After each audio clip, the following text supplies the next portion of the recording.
He came home early to surprise his wife on their anniversary, but the surprise was waiting for him. That night changed his heart forever, and her life too. Daniel had always believed love could fix anything. For 5 years, he gave his wife, Claire, everything. His time, his dreams, his world.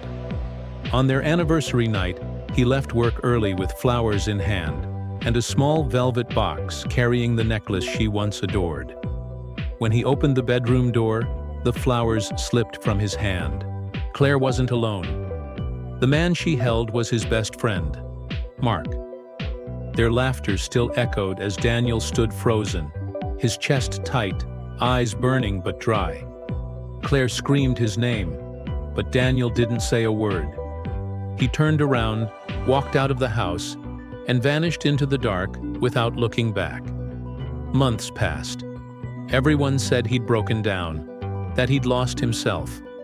But Daniel was building quietly.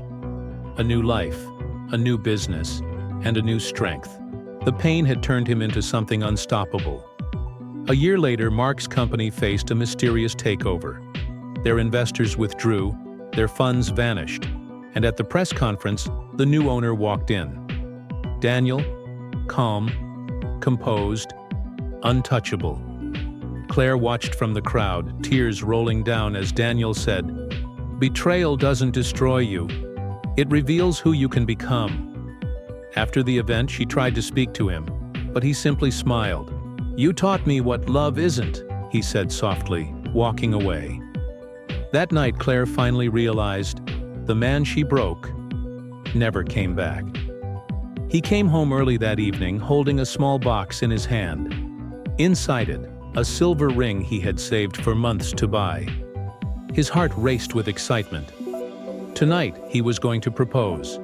Tonight, he was ready to make her his forever. But life had already written a different ending.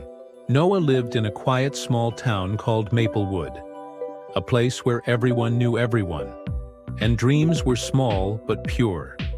He worked as a mechanic in a tiny garage on the edge of town. His hands were always covered in grease, but his heart was full of warmth and hope. Across the street worked Grace, a painter who filled the world with color. She had a smile that could make time slow down, and a voice that made even ordinary moments feel special.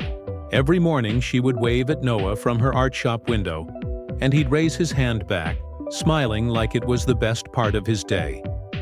They met one rainy afternoon when Grace's old car broke down right outside his garage. Noah fixed it without charging her a dime. From that moment, their story began. They spent evenings by the riverbank talking about dreams, laughing about small things, and building promises of a future that felt certain. Noah often told her, "One day I'll buy one of your paintings.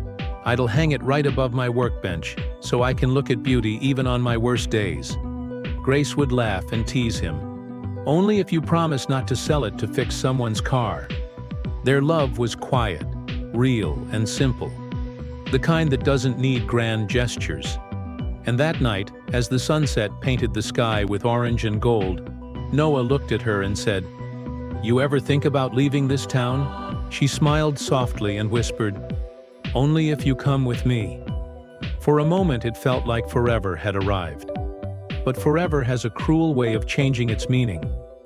The night Noah planned to propose, the sky was clear, the stars brighter than usual, as if they were celebrating a love that was about to become eternal. He had written a small note, folded neatly inside his jacket pocket. "You are my always, Grace." He wanted her to read it before he opened the ring box. But as he walked toward her apartment, something felt strange. The lights inside were dim, the curtains half closed. Still, he smiled. Maybe she was painting again, lost in her colors. He knocked softly once, then twice, but the door wasn't locked. When he stepped inside, time stopped. Grace wasn't alone. Another man stood there, his arm around her waist, their laughter echoing through the room like a cruel melody. The ring box slipped from Noah's hand and hit the floor with a quiet thud that sounded louder than thunder inside his chest. Grace froze, her face pale. "Noah, it's not what it looks like," she whispered, but her trembling voice betrayed the lie. He didn't shout. He didn't ask why. He just stared, silent, broken, empty. The pain in his eyes said everything his words couldn't. For a long moment no one moved. Then he turned, walked out, and never looked back. That night, the rain returned to Maplewood. Noah sat by the riverbank where they once dreamed together. The letter in his pocket was soaked through, the words fading with every drop of rain. He whispered to himself, "Love doesn't die. It just changes what it feels like." The days that followed were heavy and hollow. He stopped going to the coffee shop, stopped talking to people. The town that once felt like home now felt like a cage filled with memories he couldn't escape. Grace tried calling, texting, even visiting his garage, but he never answered. He had built his world around her, and when she left, everything inside him collapsed. But beneath that silence, something else began to grow. A quiet fire, a promise made not in anger, but in pain. He wouldn't destroy her life. He would rebuild his own. And one day, she would see him again. Not as the man she broke, but as the man she could never have again. Months passed, and the seasons changed. Maplewood's river froze through the winter, and so did Noah's heart. He had stopped believing in love, in forever, in promises, but not in himself. Every morning he woke before sunrise, worked in silence, and built something out of his pain.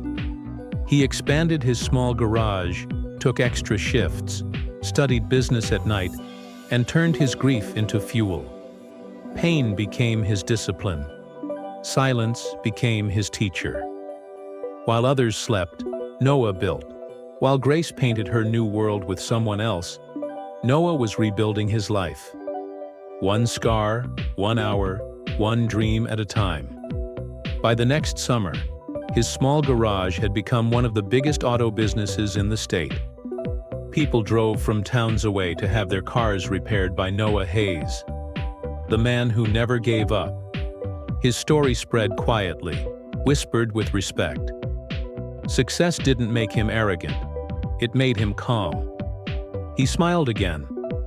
Not the same smile as before, but a stronger one.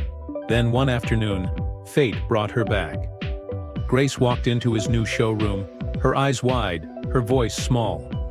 She looked at the name on the wall, Hayes Motors, built from nothing. He stood there, dressed in a clean white shirt, confident in every step. For a moment, they just looked at each other. Two people who once promised forever but became strangers to it. Grace's voice broke the silence. "You've changed," she whispered. Noah looked at her, his tone calm but heavy with truth. "No, Grace, I just learned what love really costs." She tried to smile through her guilt. "I'm happy for you." He nodded gently. "I know, but I'm happier without you." There was no anger, no revenge, just peace. She left realizing she had lost something she could never replace. A man who turned heartbreak into greatness. That night, Noah sat again by the same river where he once cried for her. The water shimmered under the moonlight. He opened his phone and deleted her number for the last time. He whispered into the wind, "You broke me once, but you built someone stronger." The waves carried his words away, and with them, the last piece of his pain. The man who once lost everything now had everything he needed. Not love, not revenge, but freedom.